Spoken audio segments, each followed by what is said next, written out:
네, 어제 국내 시장에서는 내마녀의 심술은 없었던 가운데 코스피는 2010선을 지켜냈습니다. 오늘 입장 흐름 이분과 짚어보겠습니다. 신한금융투자 PWM 여의도센터 최경균 PB팀장과 함께합니다. 안녕하십니까? 네, 안녕하십니까. 최영균입니다. 네, 우선 수급을 말을 안 할 수가 없습니다. 외국인의 매수 소폭 이어졌지만 기관이 굉장히 큰 폭의 매도세 보였습니다. 정리해 주시죠. 네, 전일장 정리하도록 하겠습니다.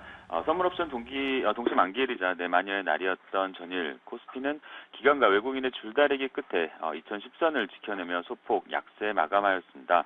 장중 기관의 매도세와 개인의 매수세가 이어지면서 2010선 근처에서 완만한 등락을 거듭하는 모습을 보이면서 끝내 마녀의 심술은 나타나지 않은 것인데요.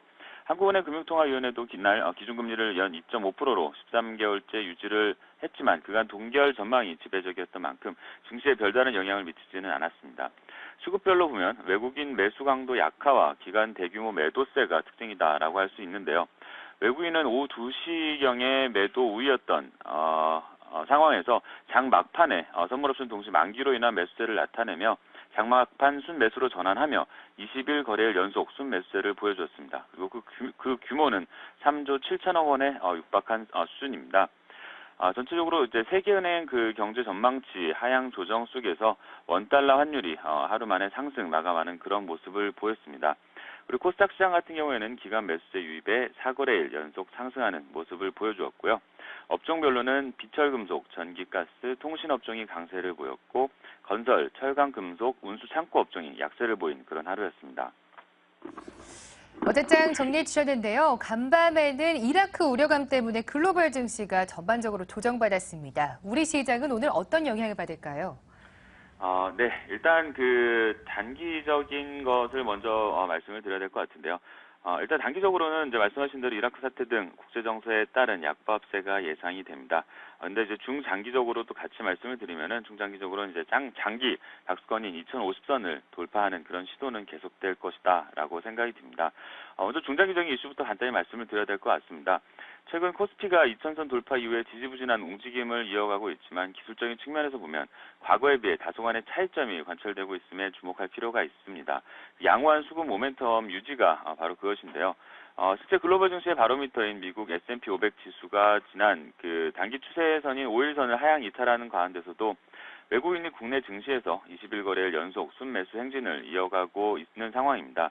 그만큼 한국 증시에 대한 외국인 투자자들의 긍정적인 센티멘트를 엿볼 수 있는 부분이다라고 할 수 있는데요.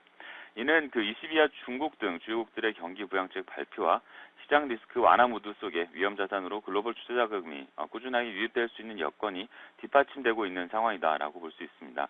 국내적으로는 잠재 성장률을 웃도는 성장률 전망, 그리고 상대적으로 매력적인 밸류에이션, 그리고 펀더멘털의 안정성과 MSCI 지수 변경을 둘러싼 불확실성 해소 등이 외국인들의 관심을 높여주는 기반이 되고 있다라고 생각이 듭니다.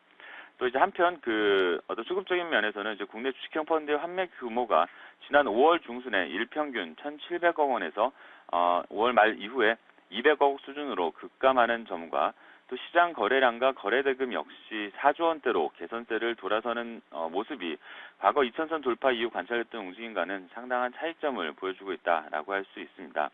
이런 걸 전체적으로 감안할 때 미리부터 이제 추가 상승의 한계를 예단하거나 막연한 경계감을 가질 필요는 없어 보인다라고 생각이 드는데요. 오히려 최근 들어서 올해 최고치를 뛰어넘는 신흥국 증시, 즉 인도나 태국, 대만 등 이런 신흥국 증시들이 빠르게 증가하고 있으며 특히 국내 증시의 경우 연초 이후 수익률이 선진국은 물론 신흥국 내에서도 하위권에 머물러 있음을 감안할 때 연일 사상 최고치를 경신 중인 선진국 증시와 달리 국내 증시는 심리적인 기술적 부담에 미미하다라고 볼 수 있어서 중장기적으로는 일단 박스권 상단부인 2050선을 돌파 시도가 계속되지 않을까라는 중장기적인 그런 이제 관점을 갖고 있습니다. 그러나 이제 금일의 경우에는 앞서 말씀드린 이라크 내전 위기 그리고 미국 경제 지표 여파와 금요일이기 때문에 주말 리스크 등으로 어느 정도 약보합세를 보일 것으로 예상을 하고 있습니다. 연결지어서 오늘 그 종목들을 간단히 말씀드리려고 하는데요. 종목들은 일단 세 가지 한국전력, NC소프트, 네이버 종목입니다. 2차 상승을 노리거나 이제 변곡점을 보이는 대형주 위주로 추천을 드리려고 하는데요. 첫 번째는 한국전력입니다. 한국전력 차트를 한번 보시면은 5월 21일 전기요금 산정 기준을 변경하면서 하락세로 돌아선 상황인데요. 전기요금 산정 기준 변경에 따른 실적 영향은 실질적으로 제한적일 전망입니다. 총괄 원가가 53조 원 예상과 변함이 없는 상황이고요. 또 올해 하반기 전기요금이 2.5% 인상 기대가 유효하기 때문에 현 시점에서 관심을 한번 가져볼 타이밍이 아닌가 생각이 듭니다. 두 번째로는 이제 낙폭과 대주로 NC소프트를 말씀드리고 싶은데요. NC소프트 같은 경우에 이제 2분기부터 해외 출시 게임 매출 회복으로 실적이 대폭 개선될 전망입니다. 하반기 출시 예정일 모바일 게임과 또 내년 4분기 상용화가 예상되는 리니지 이터널도 한국과 중국에서 흥행이 예상이 되기 때문에 성장성 대비 저평가 매력이 재부각 가능성인 그런 종목이 아닐까 생각이 듭니다. 마지막으로는 모두 다 이제 관심이 많으신 네이버 종목인데요. 네이버가 1분기 마케팅 비용이 전분기 대비 50% 감소한 반면 가입자 확보가 더욱 가속화되고 있어서 라인에 의한 이익 레버리지가 본격적으로 가시화되고 있다라는 생각입니다. 그리고 이제 일본 외 지역 그 매출 비중이 여전히 20% 수준에서 유지가 되고 있는 상황에서 최근 출시한 쿠키런 등의 게임의 경우 일본 외 지역 매출액이 일본 지역 매출액을 넘어서는 등 콘텐츠의 현지화 작업을 통해 일본의 매출 비중이 점진적으로 확대될 전망입니다. 80만 원 이하에서는 관심을 가져도 되는 영역이 아닐까 생각되는 점에서 세 가지 종목을 추천드리도록 하겠습니다. 네. 오늘장 신한금융투자 최경균 PB팀장과 함께 미리 살펴봤습니다. 고맙습니다. 네, 감사합니다.